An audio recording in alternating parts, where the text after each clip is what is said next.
Hello, students. Today we are going to begin with the second chapter of our literature, Nelson Mandela, Long Walk to Freedom. This chapter is actually an extract taken from the autobiography of Nelson Mandela, and his autobiography is named Long Walk to Freedom. As we can understand how long it took to get freedom to these black people in South Africa. It was a very long struggle for freedom to get all the rights. You would know Nelson Mandela very well. You would have heard his name, because he was the first black president of South Africa. Now remember about him and Africa, that in Africa racism or apartheid began in 17th century.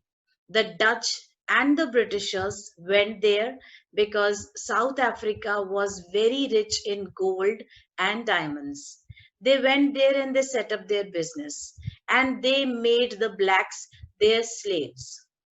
You can very well compare the South Africans' freedom struggle with the Indian freedom struggle. Here also we know that the Britishers, came here just as businessmen, but later on they made it as a colony and they conquered India, most of the part of India.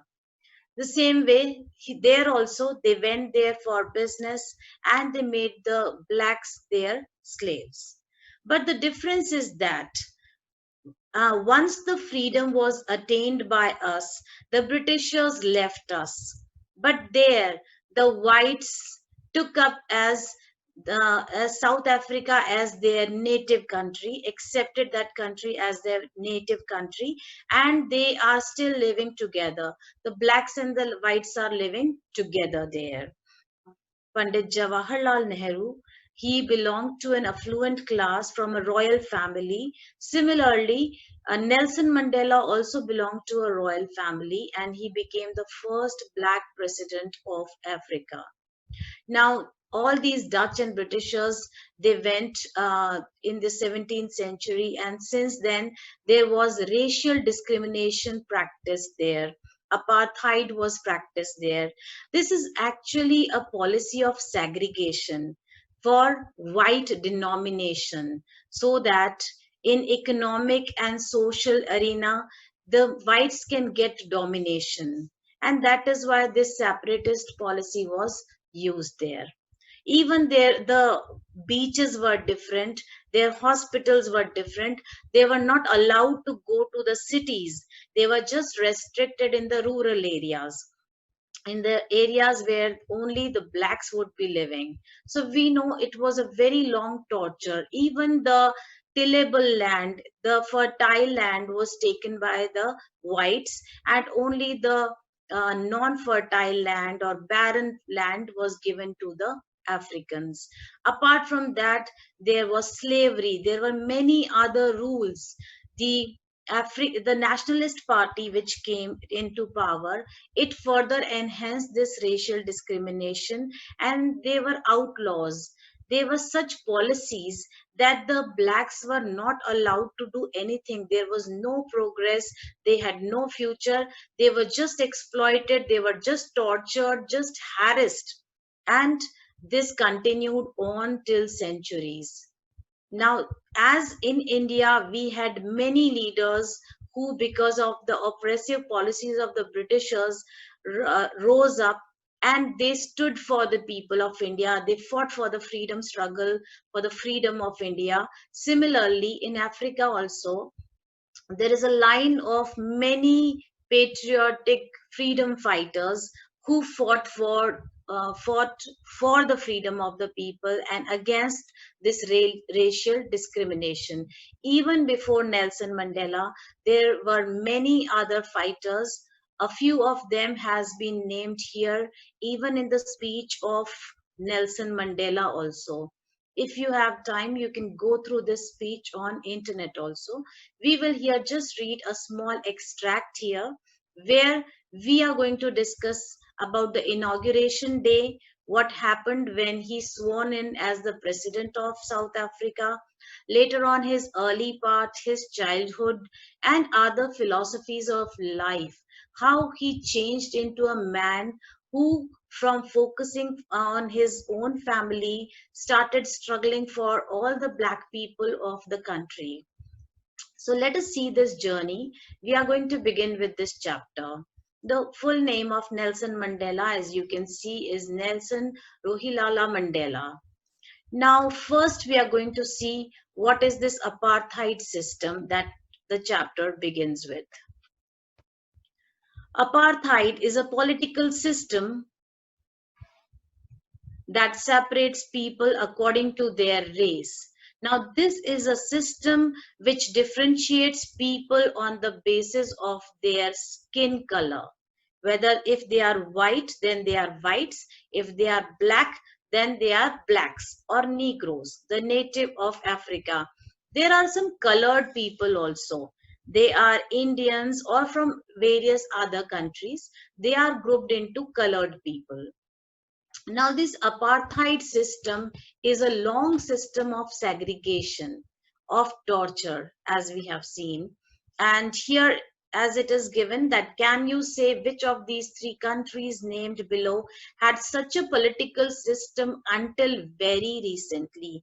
Even after I was born, it continued. So it actually and eventually ended in 1994.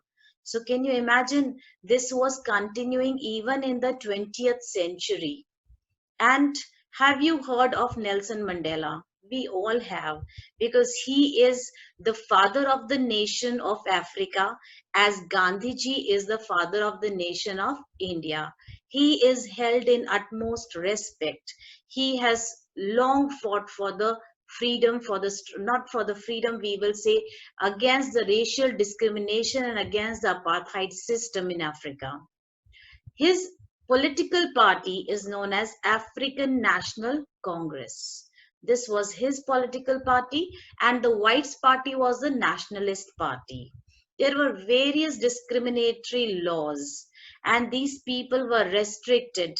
No other country of the world or people of the world could communicate with them. They were outlawed. Now African National Congress and Nelson Mandela spent a lifetime fighting against apartheid. Even he was sentenced to jail, and he spent 27 years of his life in prison. Mandela had to spend 30 years in prison. Okay, here it is written 30. Finally, democratic elections were held. Later, when he came out from the prison, and it became the world became aware of democracy, and this and African government, the whites also thought of holding a democratic elections. Finally, he and his African National Congress won. I think he got 252 seats out of 400, and they were in the majority. Finally, democratic elections were held in 1994, and Mandela became the first black president of a new nation. Now you can imagine that in the 20th century, this is happening. In this extract from his autobiography, what is his autobiography? Long Walk to Freedom. Mandela speaks about a historic occasion, and there is a particular mention of a historic occasion. Which is this occasion? This is the inauguration, the day he was sworn in as the president of Africa, the first black president of Africa. This day is known as the inauguration because the inauguration ceremony is what he is talking about. Can you guess what the occasion might be? Check your guess with this news item. We are just given a small glimpse of the news from that day, that you would get some idea about that what actually happened on that day. So we'll get a small box where we will get some news from maybe the newspaper. Let us see. Mandela becomes South Africa's first black president. This is the news headline. And what it mentions, Nelson Mandela has become South Africa's first black president after more than 3 centuries of white rule. 3 centuries, you can imagine. It was around 2 centuries that the Britishers ruled over India, and here it is 3 centuries, much more than we did. So their frustration, their torture, their exploitation is much more inhumane than us. Mr. Mandela's African National Congress party won 252 of the 400 seats in the first democratic elections of South Africa's history. And they got the majority of the seats, and finally they were there eligible enough to sworn in as the president of the country. The inauguration ceremony took place in the Union Buildings amphitheater. Now, these Union Buildings were earlier used by only the whites. Only the white people could be seen there because they were ruling over there. So this is the building where all the administration and other things takes place. And in this amphitheater is an open air theater. Outside these union buildings there are rounded stairs, and which look up to the sky, which is open. And there in this open part the inauguration ceremony took place. The inauguration ceremony took place in Pretoria today. And which is this place? The Pretoria is one of the three important capitals of South Africa. It is also the headquarters of administration. The embassies of all the countries are situated here, attended by politicians and dignitaries from more than 140 countries around the world. You know that whenever there is a swearing in a ceremony, suppose Narendra Modi ji, he sworn in, many presidents, prime ministers, or ambassadors were called in as dignitaries. They were invited guests and they attended because it is a very important occasion.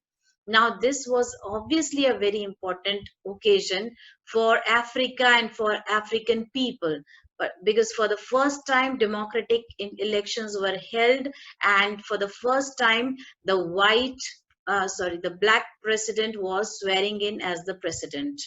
So all the people from around the world, all the dignitaries, they participated in it from more than 140 countries around the world. So they participated, whether they are politicians or other dignitaries.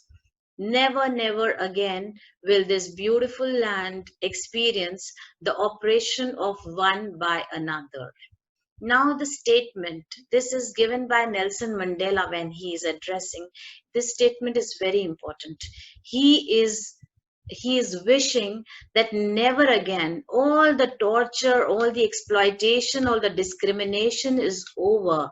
And from now onwards, as we are moving towards a progressive nation, never ever this kind of an oppression will ever happen where one kind of people rule or oppress the other.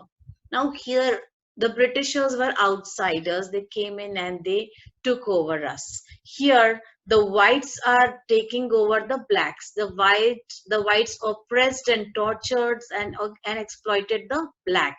And even after the swearing in ceremony, and now in Africa, the whites and the blacks are living together. Earlier, when they hated, they tortured, they killed each other, now they are all together. So imagine this is peace, harmony, and brotherhood. Jubilant scenes. Now imagine what is this? This is just a situation described in the amphitheater. What about the streets? What about the reaction of people in the country? So they are very joyous and they are very happy. Jubilant tells that. So jubilant scenes on streets of Pretoria followed the ceremony with blacks, whites and coloreds celebrating together. Together it is it is a companionship, it is a cooperative decision.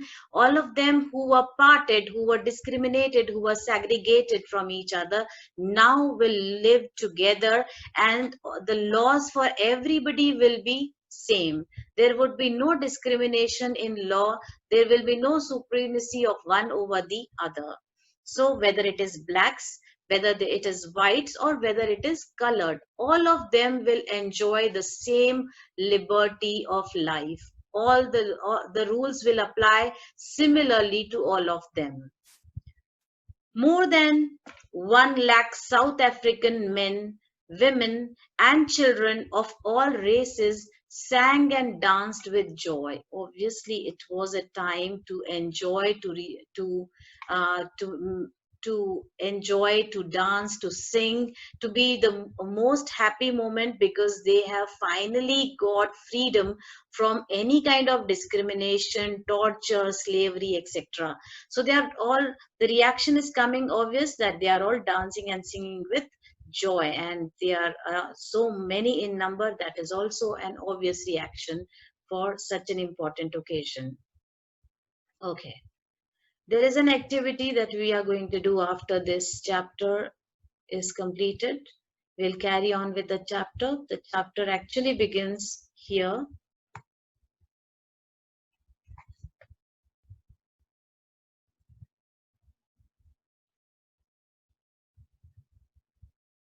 Yes.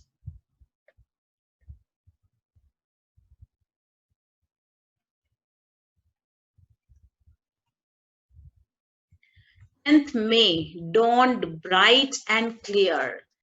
10th May, dawn time. Dawn time is a time before sunrise. And this historical red letter day is actually 10th May 1994. And it started very bright and clear. The morning was very bright and very clear, as it should have been for such a special day. For the past few days, I had been pleasantly besieged by dignitaries. This is an autobiography of Nelson Mandela. So I here is Nelson Mandela. And he's telling about himself that before the swearing in ceremony of 10th May, for the last few days, many dignitaries from all over the world were coming and meeting him. So I had been pleasantly besieged. Besieged, as we can understand here, is to be surrounded closely by someone. So he has been surrounded by many dignitaries and world leaders who were coming to pay their respect before the inauguration. They were all coming and congratulating him and supporting him, and obviously greeting him that a new era has begun in South Africa. The inauguration would be the largest gathering ever of international leaders on South African soil. Earlier, you know that these blacks were outlawed and they were restricted and disconnected from any kind of communication with other world leaders, etc. But this is the first time that on the African soil, such a big gathering has been seen and witnessed, and all the international leaders are coming and supporting and greeting and congratulating them, and are becoming a part of this historic day. So this was never ever seen earlier on the South African soil. The ceremonies took place in the lovely sandstone amphitheater.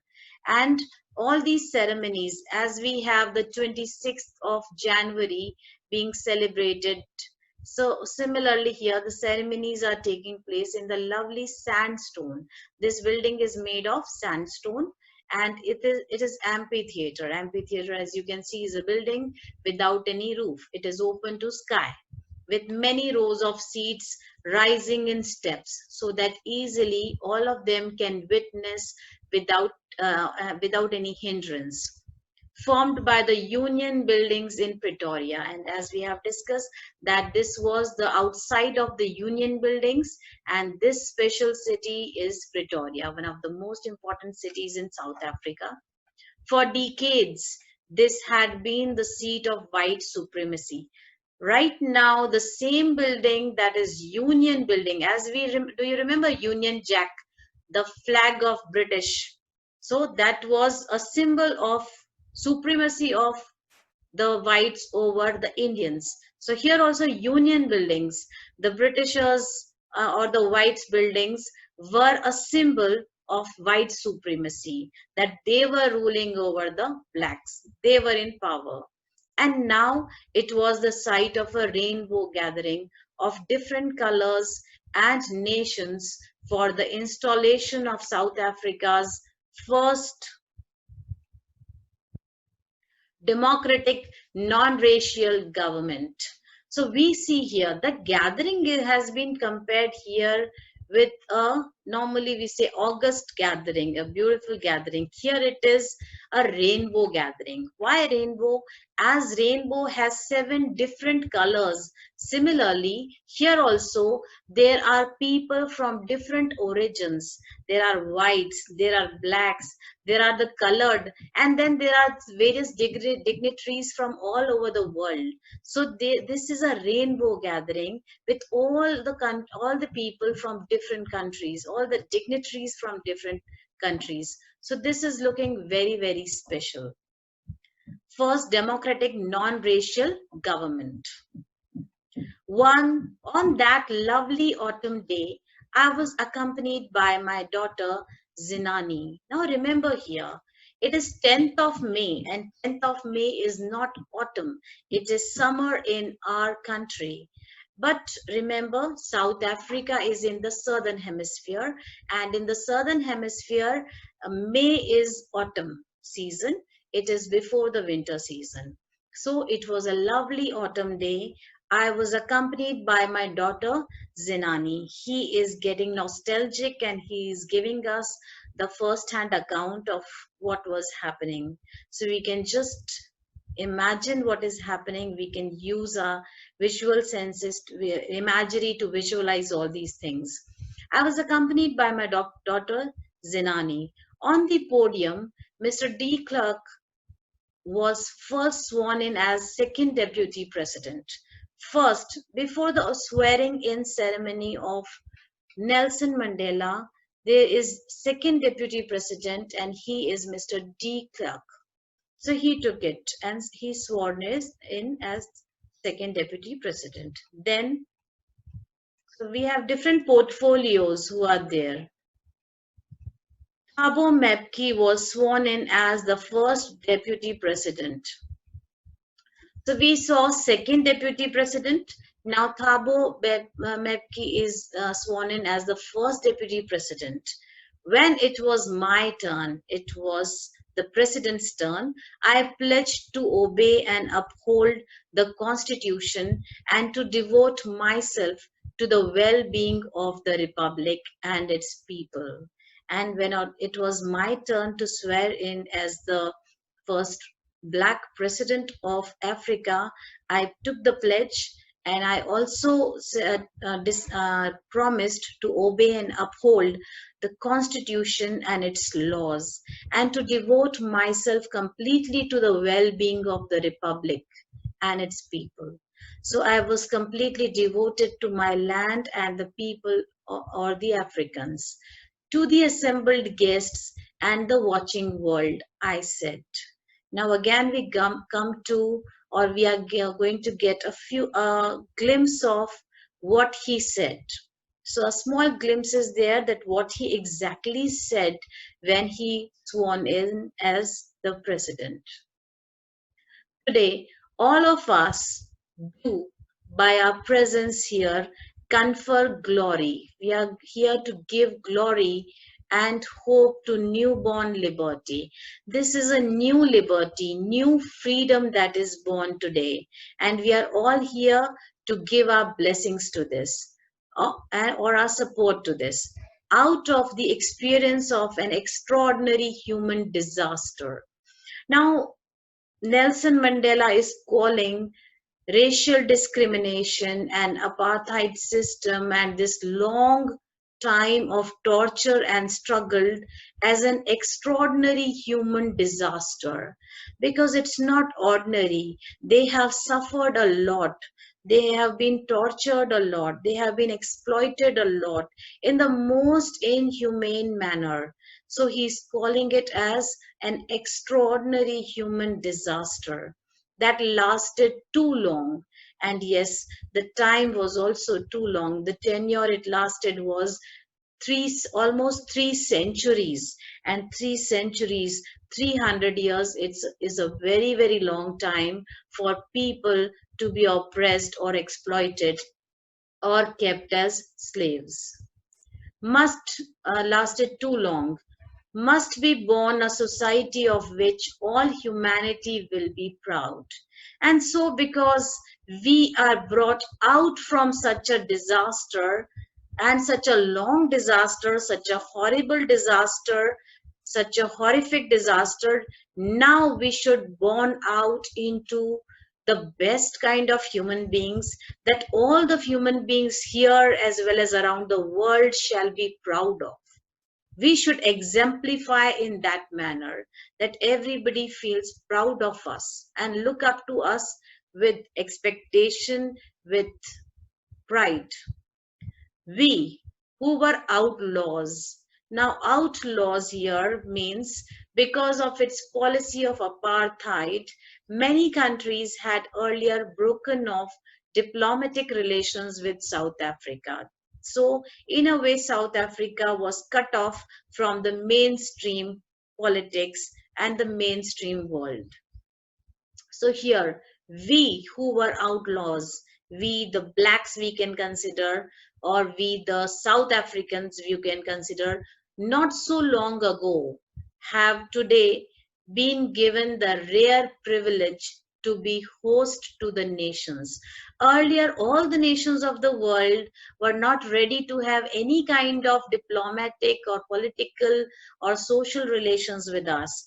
But now the time has come that we have been given the privilege that we are hosting a ceremony, and all the leaders of the world are coming and they are wholeheartedly participating, and they have given their consent to have ties, diplomatic ties or political ties or business ties with us, economic ties with us. So this is a very important opportunity. We are acclaimed in this world, and here the journey of progress will begin.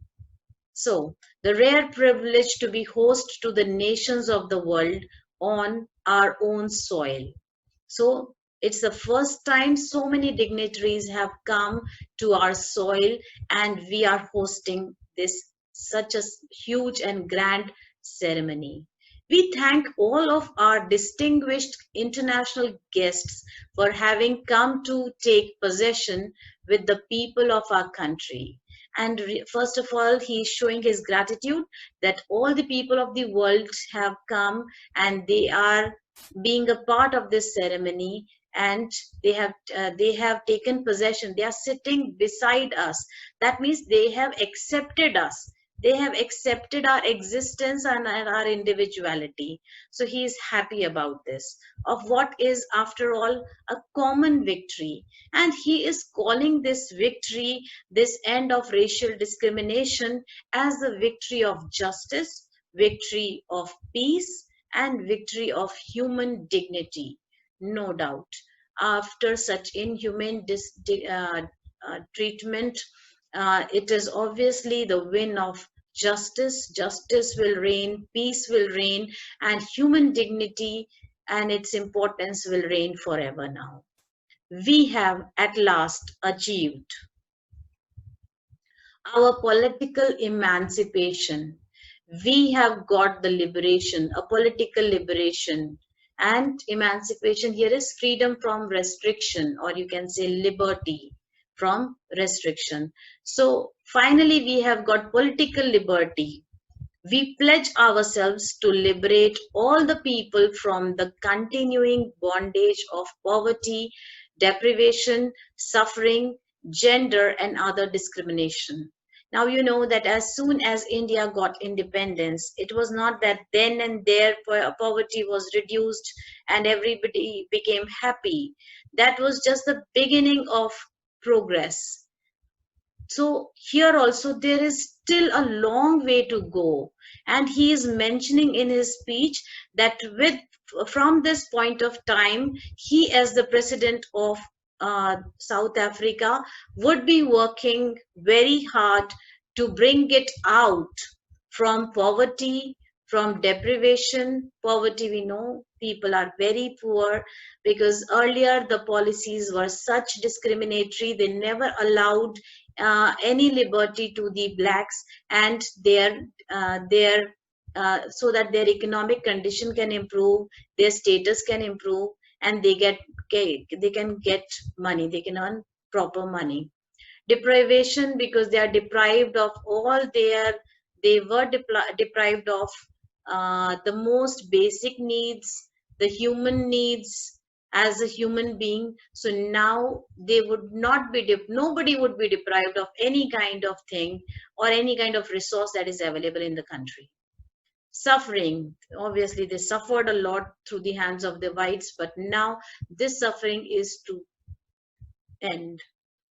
Gender and other discrimination, gender as well as all the other forms of discrimination, especially the racial discrimination, the discrimination on the base of color. So all discrimination should end now. This is, as a president, his motive or his vision, that he is going to work on this line.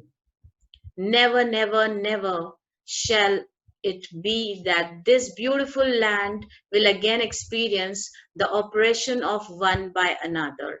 And he also takes a pledge, he promises that never again this beautiful land of Africa, with this word beautiful land, we can see that he is he's showing his patriotism, he's showing his love for the country, that never again would such oppression rule over in my country, and never will one race or group of people will rule or exploit or torture or oppress the others.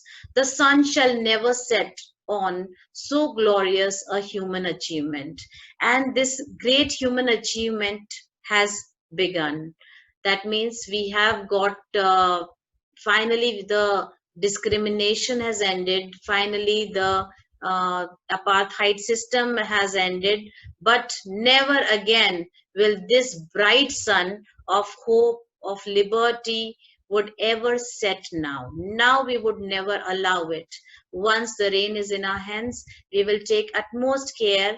We will be very, this liberty is very precious, and we would safeguard it nicely. We would never have let happen that the same conditions prevail again in our country. Let freedom reign. And he wished that freedom shall reign in the entire country of South Africa, not only South Africa, but the whole world. And God bless Africa. He's wishing all the blessings from God Almighty, that he also shower his choicest blessings on the people of South Africa, whether they are black or whether they are white. So here we take a break here. I hope students you would have understood the chapter. We will carry on with the chapter in the next meeting.